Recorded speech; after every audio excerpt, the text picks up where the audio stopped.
Welcome to the Wandering Creatives podcast. I'm your host, Allie, and joining me for today's episode is Taylor Smith, and she is a half of the Studio Sisters, which is made up of Taylor and her sister, Katie. Taylor is a former teacher turned CEO, an award-winning entrepreneur, and an expert on growing your brand and small business. Thanks so much for joining me today. Awesome. Hi, Allie. Thanks so much for inviting me on the podcast. I'm super excited to be here. Likewise, I cannot thank you enough for joining me, and I am extremely excited to pick your brain about all things small business, because I know we kind of all need a little bit of help every now and then, especially when it comes to Etsy. Etsy is quite the mystery sometimes for a lot of us small business owners out there. Well, I'm here for it. Like, if anyone needs a cheerleader for their handmade business who's like, here's how you do it, and you've totally got this, like, that's me. I would love to be everyone's cheerleader. Yes, we all need it. We need that cheerleader every now and then, for sure. That cheerleader energy, for sure. Like, I bring it. I've got it.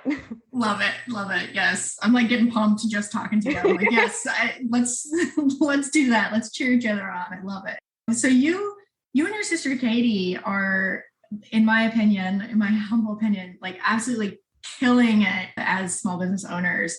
And you're also helping other artists and creatives kind of learn how to harness their creativity, build their brands, and get more sales, which again, I feel like as creatives, sometimes we focus more, like we put a lot of ourselves into the creation aspect of it and maybe lack a little bit in the growing your brand and the marketing, and how to get sales is something that sometimes is very elusive for a lot of us.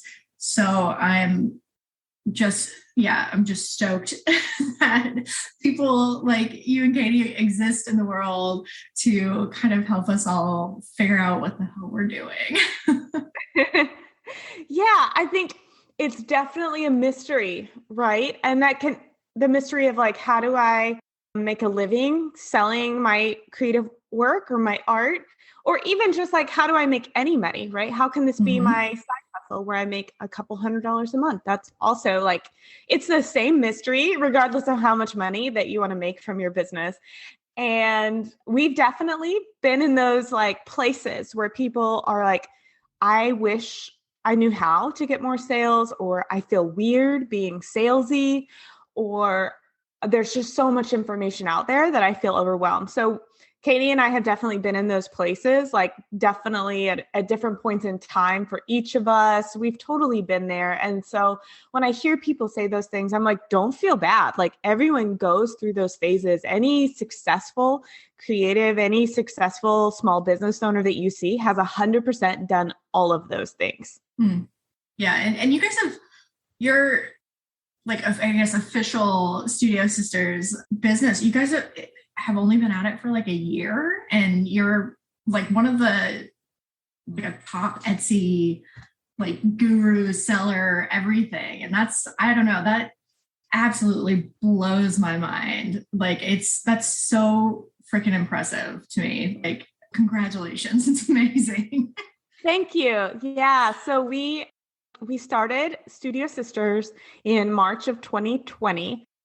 Previously, we had both had other Etsy shops and both owned other creative businesses, but we started this business together in March 2020.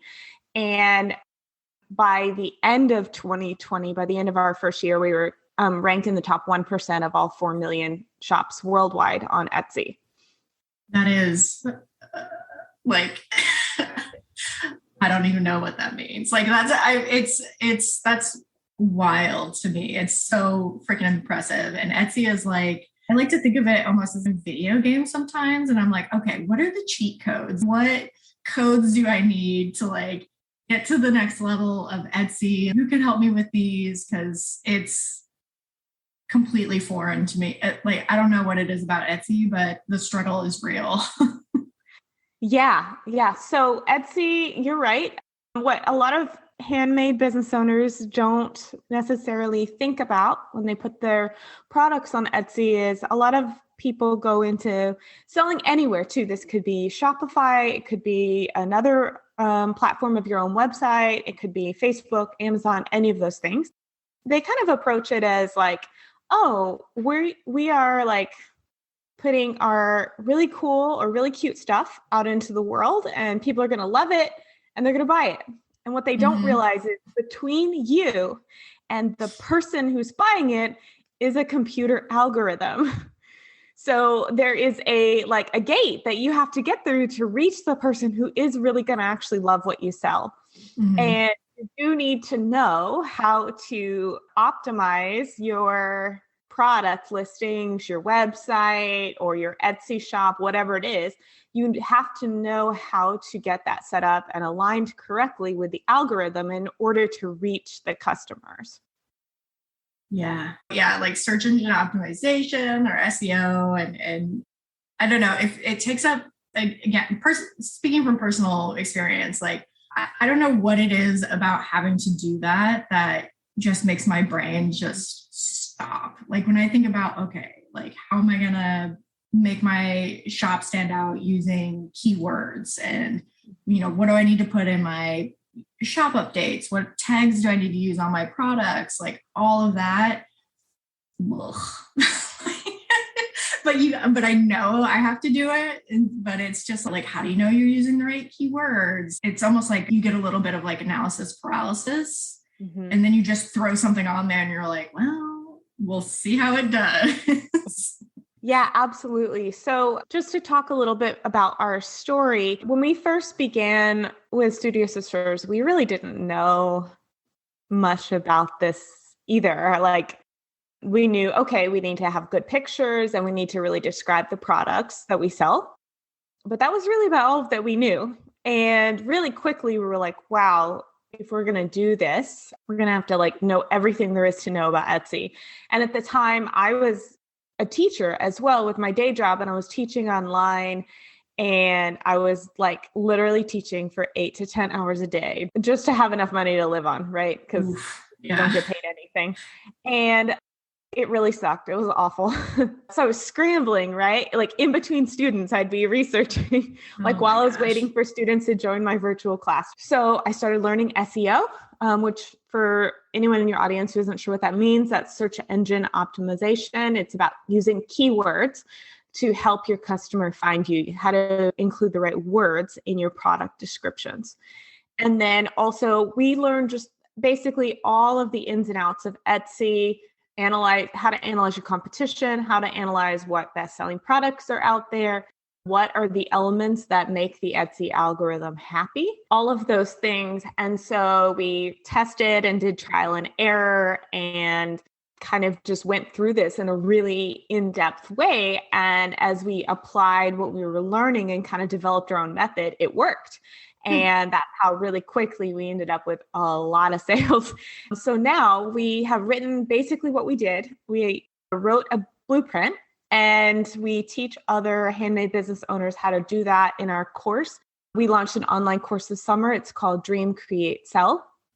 And in that course, we specifically work with people on Etsy for how to get more sales with the algorithm, with keywords and photos. But we also teach branding and marketing for creatives and artists too within that course. And so we also teach Instagram marketing and how to do things that Katie kind of jumps in with her perspective and her side of things as an artist and a freelancer to describe, like, how do I not feel too salesy, right? How do I not feel overwhelmed by having to do the business things? Like you mentioned, right? She knows she needs to do some of this stuff, but it's like hard to like not just make your brain shut down. So we both play to our strengths in that of like, I do the business and analytics side, and she teaches on like the creative, authentic marketing side. So yeah, that's a little bit about where we are and how we got started. And now we help other small business owners sort of fast track essentially what they're doing with their businesses. Is you could learn all of this yourself through trial and error, or if you are taking our course, our Etsy course, basically we can fast track your shop by about at least 3 years. It's amazing that you guys have have already put in the work and come up with the process to help people get through that gate. Because I think I've already said this once in this episode, it might be my catchphrase for this episode, but the struggle is real. It's Etsy is super challenging. Yeah, it definitely is, because we know how to do, a lot of creatives and makers know how to do craft markets, right? They know how to sell in person. They feel comfortable talking to people about what they love and what they do. But you're taking that away, and instead you're basically selling through a computer. So it can feel really challenging. Katie likes to say, when people ask us, right, how do I know if people don't want to buy what I make creatively, right? Like, what if it's just that, like, my creative work is not a best-selling product on Etsy? Mm-hmm. And so she likes to say, you can create for yourself, and not everything you create has to be what you sell. And not everything you create has to go on your Instagram. Like, you can totally separate and say, here's the thing I love to make just because I love to make it. Mm-hmm. And I'm okay with the fact that this doesn't have to be a product that I sell. And then also, I always encourage everyone, don't just put up things that you make on Etsy just because you made it. Yeah. Right? You want to do some product research. And in general, the more things that are on Etsy that are very similar to what you sell, the better it is. Like, competition is a really good indicator.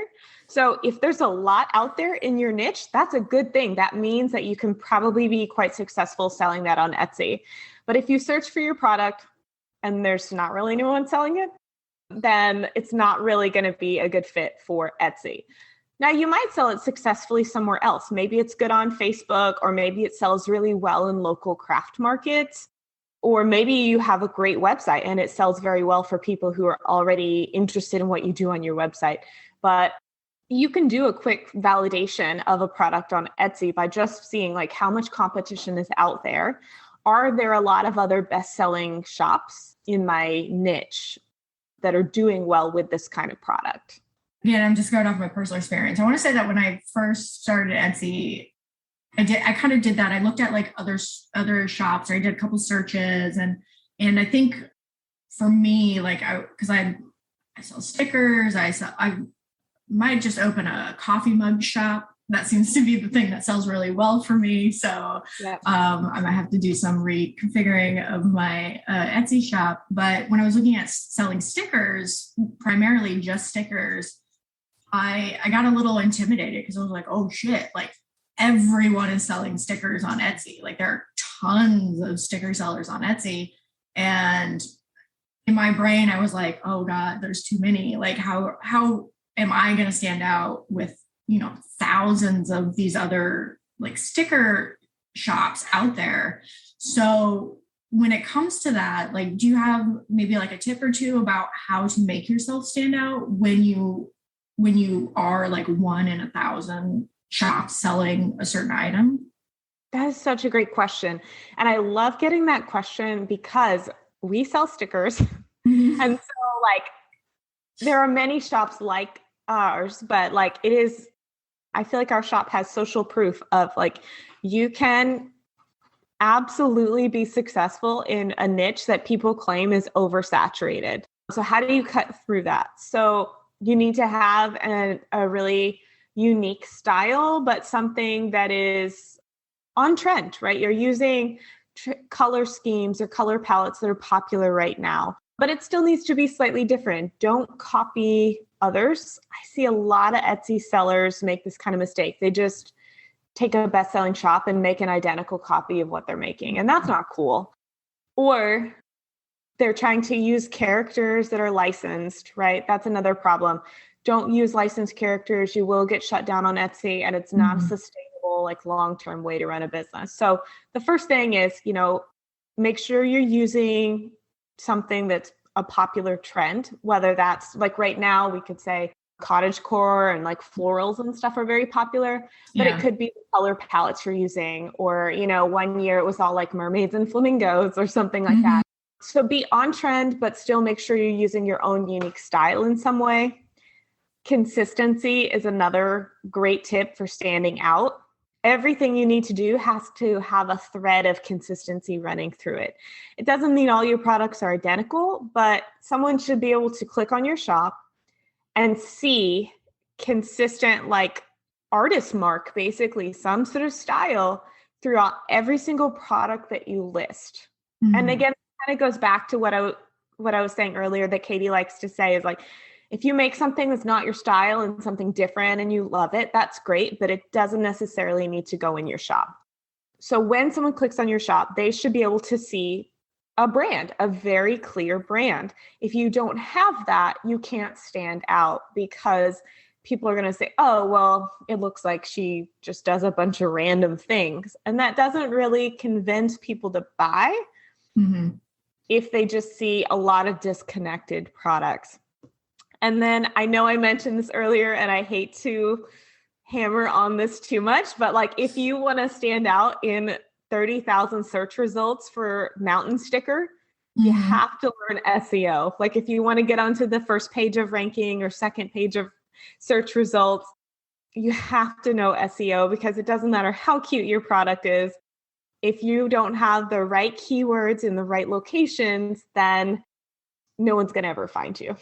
So learning those things is pretty important, but it is possible. It's all possible. It's possible to take something and do it relatively quickly. Within 6 months to a year, you could rank a product on the first page of Etsy. So like my shop has no consistency. So hearing you say that really like I had a light bulb moment. I was like, oh shit. That is amazing advice. Like, and it makes so much sense hearing you say it because if I go to an Etsy shop and it's just like a weird variety of seemingly random stuff in different styles, I'm probably not going to like spend a whole lot of time on that shop. I'm going to go because I'm like, what is this? Exactly. So you can think of it in the same way as like when you go to a maker's market, right? Or creative like market. So there are booths that wow you, right? You're like, oh my gosh, like their colors are beautiful. Everything's consistent. Their displays are cute. And you immediately are like magnetized to go to that booth. And then there are other booths where it's like, there's a weird purple tablecloth. And like they sell this one thing and then this other thing that like, you don't really understand why those two things are in the same booth. And it's so disconnected. And maybe that maker actually loves making all of those things, but that person's going to have a much harder time getting sales because of the presentation of the brand consistency than the person whose booth everything is consistent. And it's exactly the same way on Etsy. And I see this all the time. Someone will have like Halloween paintings, which are really cool, right? They're super trendy Halloween paintings. And then they have like pet collars in the same Etsy shop. And it's like, what? I don't understand what's happening here. It kind of conveys to the Etsy customer, maybe you aren't serious about your business or that you aren't really full-time, you aren't dedicated. And none of those things are necessarily true, right? But because you're in the mindset of, let me just try this and see what works. But what the customer sees is maybe this shop isn't the most reliable. So I don't have a lot of buyer's trust in this shop because of the presentation. And so if you want to cut through the noise and the thousands of listings, you have to like reassure the customer with the consistency of your shop. That's amazing advice. This episode of the Wandering Creatives podcast is sponsored by Coots Creations, branding and marketing for creatives by creatives. Coots Creations serves small businesses, entrepreneurs, and creatives throughout the country with branding, marketing, and social media management. We accomplish this by creating unique graphics, a cohesive visual brand, and content that tells your brand's story and builds trust with your customers. Visit cootscreations.com and book your free consultation today. I had a couple of other questions about selling platforms because you mentioned earlier, like maybe you want to use Shopify or your own website. When y'all first got started, when Studio Sisters first came to be, did you immediately know that like Etsy was the platform for you, or did you kind of try a couple of other selling platforms and decided that like Etsy was where you wanted to be? That's an awesome question. So I'll talk about our shop first. So we immediately went to Etsy, and the reason for this is because Etsy has traffic already built in. So Etsy has, before COVID, Etsy had about 40 million buyers each year. After COVID, that number as of quarter two, so as of like, I guess that'd be June, this year, it's like 82 million buyers. So they doubled their audience. And Etsy is the fastest growing e-commerce platform in the world, faster than Amazon. There are more people shopping and discovering Etsy than any other website in the entire world. So it's kind of a no-brainer that that's where you want to be. But there are a lot of people who say you need your own website, you need to sell on your own website. And the reason they say this is because you don't own your Etsy shop, right? Etsy can shut you down. They could change the algorithm, and then you start seeing fewer sales, or, you know, there's some ups and downs in your traffic. And this is all true. And I think it is a good idea to have your own website, but you do not need that to get started. You, as a new Etsy seller or a new small business brand, you're going to have trouble having people figure out who you are, right? Mm-hmm. You make a beautiful thing and you're like, I have this for sale. Now, how do people find out I exist? Yeah. Right. And so you have two options of that. Like, you could put your product on Etsy in front of an audience that's already there and already warmed up to buy handmade products. Or you could start your own website, and Shopify works the same way. So you could start your own Shopify site, and you're responsible for going and getting every single person to your site. So you could have the choice of 81 million shoppers, or you could like it would be like going into the mall with your like cute handmade product and like walking up to a person like, hey, do you want to buy this? Like, hey, do you want to see my stuff? It's so awkward and it's intimidating and overwhelming to try to drive your own traffic as a small business brand, right? Mm-hmm. So that would be my advice is, if you are new or small, you should really start with Etsy. If you already have an established audience, then Shopify or your own website are excellent places to be if you've already got like a larger following. And then also you were talking about like, which do we recommend people kind of use a bunch of other platforms like Facebook, Instagram, Pinterest, that kind of thing. So there's no like wrong answer to that. Some people they have the time and the commitment to do all of the platforms with their business. And that's awesome. Like, if you have the time to do that and successfully be present and consistent on every platform, like, good for you. I certainly do not. So if you're like me and you're like, there's no way I can do all of those, then pick one to focus on, right? And then maybe add another and another as you can take it on. And my advice is to pick the platform that you actually like doing. If you like pinning and you can take a Pinterest course and learn how to correctly use keywords on Pinterest to increase product sales, do that. I don't really enjoy Pinterest all that much. I really struggle with it.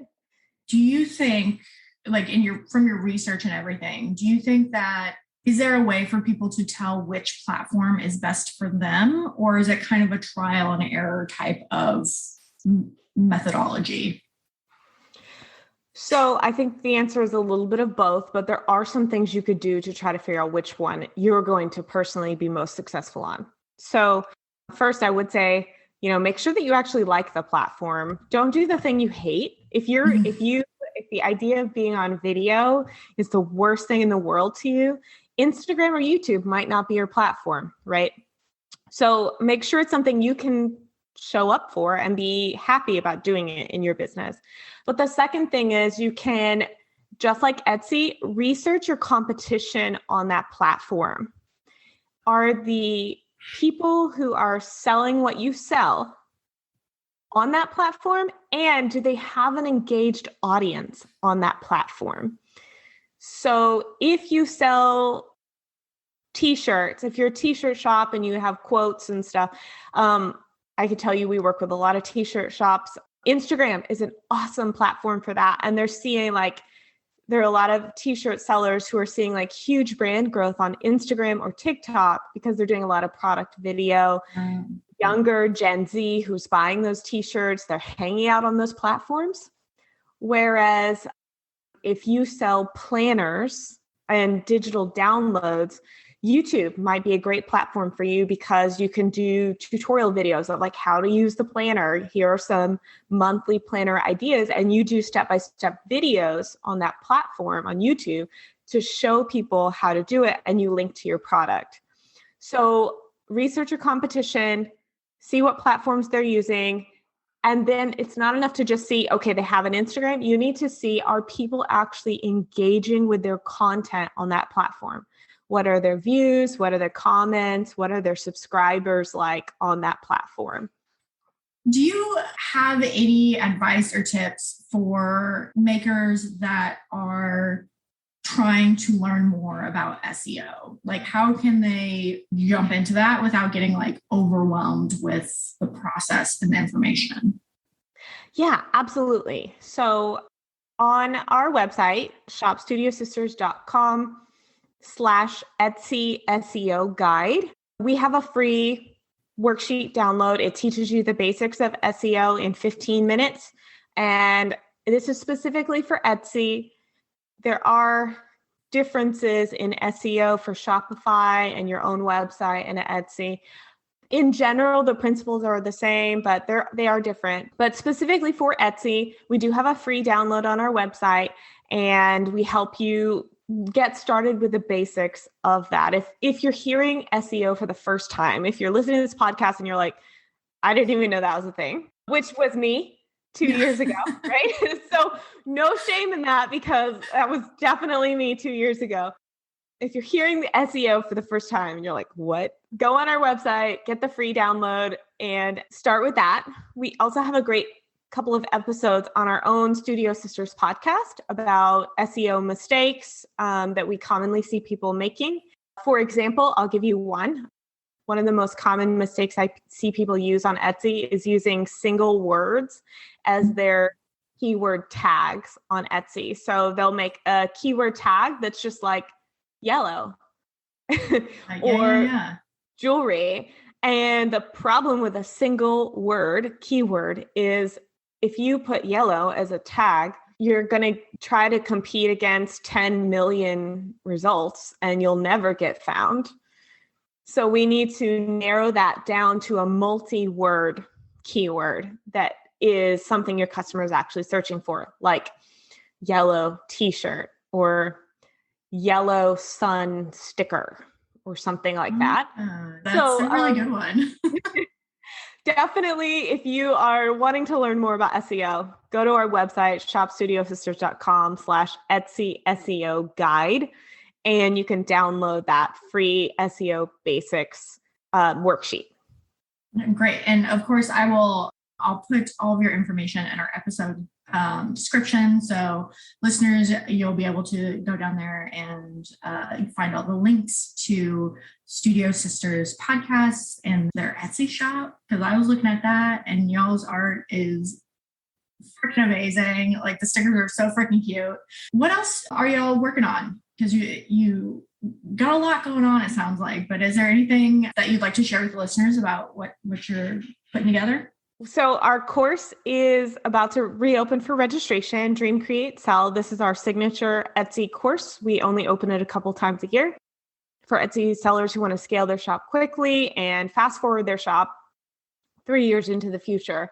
So that will be open, and we're super excited about that, to welcome in more Etsy shop owners and help them build their brands. Everything in that class is all of our hard work, right? Poured into a framework that other people can follow, which is just super exciting. And then the other part is that Katie, my sister, just moved here to Florida. We have done all of this in the past 2 years with our business remotely. she lived in Washington State and I lived in Florida. So Oh, wow.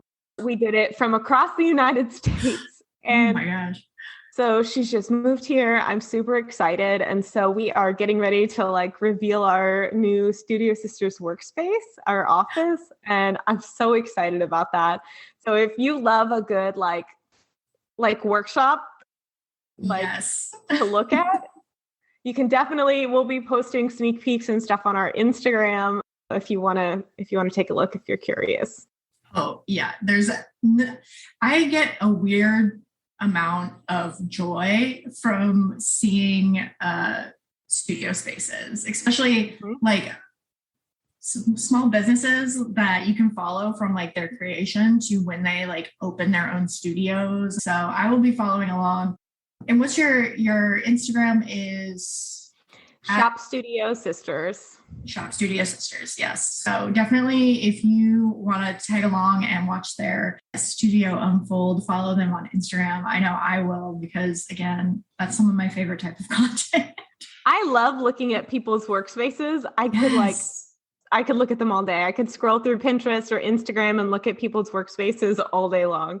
Yeah, I'm like, one day. And for me, I'm like, that's my goal. Like, that's where I want to go. I'm going to get there one day. So it's very inspirational. It's so inspiring, right? And so for us, like, this is a dream come true, because honestly, like we worked out of a corner in existing other art studio. And when our Etsy shop blew up, it sort of took over the house in Washington. And then I did all of the like digital work remotely from Florida. It's been a mess. It's been a very messy process, right? And so to finally have our studio like in one like aesthetic space is just the dream come true for us. And I think a lot of people assume like, oh, wow, you just really were huge to get there and you had some sort of magical process. Like, nope, step by step growth of a small business. And here's where we are to get to that point. And it's very inspiring to me, I think, and very motivating to think of like we were in a corner a year and a half ago, and now like we have a studio space. So yeah, that is so freaking amazing. Like anyone can do it. It is totally possible for anyone if they're willing to put in the work. And like I said, I'm here to be everyone's like small business cheerleader. Yay! I want to thank you again. And honestly, I could sit here and pick your brain about all things small business for hours. So I may have to have you on for another episode in the future. Awesome. Sounds and good. I just cannot thank you enough for joining me today. I really appreciate it. Awesome. Well, thank you so much, Allie. It's been a pleasure talking to you. And I hope that this is helpful and valuable to your listeners. It's been really fun. Yes, definitely. And I would highly recommend that everyone go check out Studio Sisters, their podcast, their website, and social media, because they do cover an insane amount of just absolutely amazing topics for creatives and makers. So definitely check it out. This has been a Coots Creations production. Follow the show on Instagram at wandering_creative_ and on Twitter at wandering_pod. For more information, go to cootscreations.com. Like, rate, review, and subscribe. To sponsor the Wandering Creatives podcast, visit www.cootscreations.com/podcast-sponsorship-opportunities. You can also click the link in the episode description below.